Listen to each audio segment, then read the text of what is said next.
akan belajar mengenai dinamika partikel. Apa sih yang dimaksud dengan dinamika partikel itu?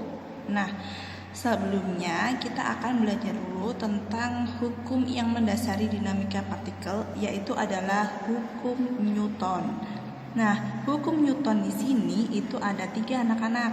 Yang pertama adalah hukum Newton 1 ya. Yang kedua hukum Newton 2. Yang ketiga adalah hukum Newton 3. Nah, kita akan membahas dulu urut dari awal, yaitu dari hukum Newton 1. Oke, pelan-pelan ya.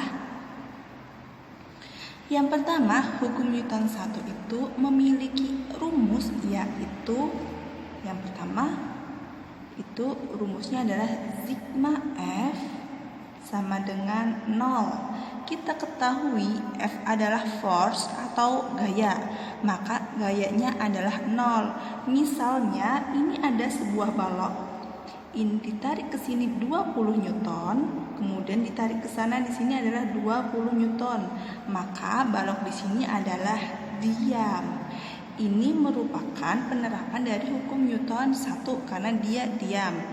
Nah, syaratnya seperti apa? Bunyinya itu suatu benda yang diam, maka dia akan tetap diam. Jadi, di hukum Newton 1 ini, benda yang diam akan tetap diam. Kemudian, benda yang bergerak, dia akan tetap bergerak. Oke. Ini adalah pasti ya, benda yang diam maka akan diam, benda yang bergerak dia akan bergerak terus. Contohnya misalnya teacher punya stick seperti ini, oke. Stick ini diam, kalau nggak teacher dorong, nggak teacher apa-apain. Kalau kita dorong itu boleh bergerak. Nah, ketika didorong itu sudah menjadi bukan hukum Newton 1 lagi. Kalau diam seperti ini adalah hukum 1 Newton. Selanjutnya, kalau misalnya ada benda yang bergerak, maka dia akan tetap bergerak seperti ini, kecuali ada yang halanginya. Ini termasuk hukum 1 Newton. Dengan kata lain, hukum 1 Newton ini adalah GLB atau gerak lurus beraturan. Nah, di gerak lurus beraturan itu A-nya adalah 0. Kita tahu A adalah acceleration atau percepatan. Maka dia nggak ada percepatan sama sekali. Dan kecepatannya V-nya adalah konstan. Oke, jadi kecepatannya adalah konstan. Nah, kita selanjutnya masuk ke dalam contoh dari hukum Newton 1. Penerapannya itu misalnya kita naik bis, anak-anak. Kemudian ini bisnya dalam keadaan normal. Kalian bisa lihat sini, ini bis dalam keadaan normal. Nah, ketika direm, tiba-tiba tubuh kita adalah maju ke depan. Kenapa? Karena tubuh kita mempertahankan keadaan supaya tetap bergerak. Nah, dari sini kita dapat mengambil kesimpulan hukum Newton 1 itu memiliki sifat malas, atau bahasa Indonesia bahasa fisikanya yang keren itu adalah lembab, atau dia memiliki kelembaman. Oke, ini adalah merupakan hukum Newton ke-1. Selanjutnya kita masuk ke hukum Newton 2.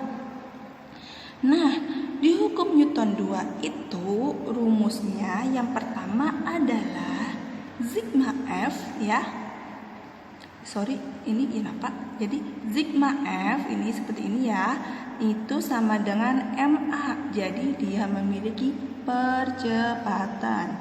Contohnya kalau misalnya ini 20, oke, yang di sini ada 20, yang di sini ditarik lagi, di sini 20, otomatis benda akan bergerak ke kanan. Nah, dari sini dinyatakan hukum kedua Newton itu memiliki percepatan, atau maka dikatakan di sini hukum 2 Newton ini memiliki gerak gerak, lurus, berubah, beraturan. Yang artinya apa? Artinya dia itu memiliki percepatannya adalah konstan. Jadi dia memiliki anak-anak, dia memiliki percepatannya. Kemudian V-nya adalah berubah. Berubah misalnya dari 20 meter per sekon menjadi 30 meter per sekon. Seperti itu ya.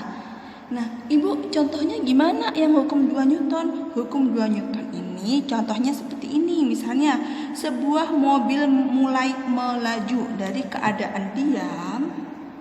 Dia melaju dengan kecepatan, ini diam berarti ini V-nya 0. Kemudian dia melaju di sini dengan kecepatannya menjadi 70 meter per sekon. Ini adalah hukum kedua Newton. Oke, jadi dia memiliki percepatan. Nah, nanti F-nya itu adalah M kali A. Seperti itu ya. Nah, kemudian kita masuk ke yang terakhir, yaitu hukum Newton ketiga. Ibu, gimana hukum Newton ketiga itu? Hukum Newton ketiga itu memiliki konsep aksi reaksi. Jadi rumusnya adalah F aksi ya sama dengan F reaksi. Oke. Jadi kalau misalnya kita masuk ke contoh aja langsung ya. Kalau misalnya sebuah balok kita dorong seperti ini, maka balok tersebut maka kita dorong ke kanan dan maka balok tersebut akan mendorong kita ke kiri. Di sini ada FA, di sini ada FB. Oke. Nah, besarnya FA ini sama dengan FB, maka FA sama dengan minus FB. Ibu, kenapa minus? Karena di sini arahnya berbeda. Oke, dia akan bentrok atau saling melawan seperti itu.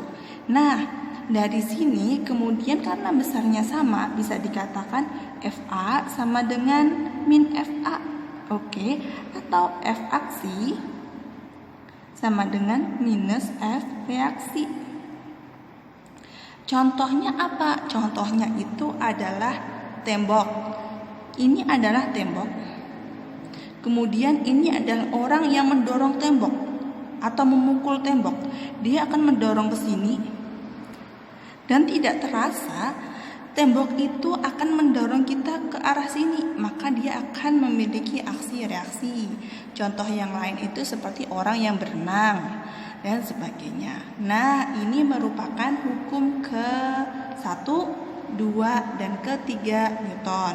Untuk itu, sekian dari Ibu, dan tugas kalian adalah kalian mencari contoh dari hukum 1, 2, dan 3 ya. Bye-bye, sampai ketemu di video selanjutnya.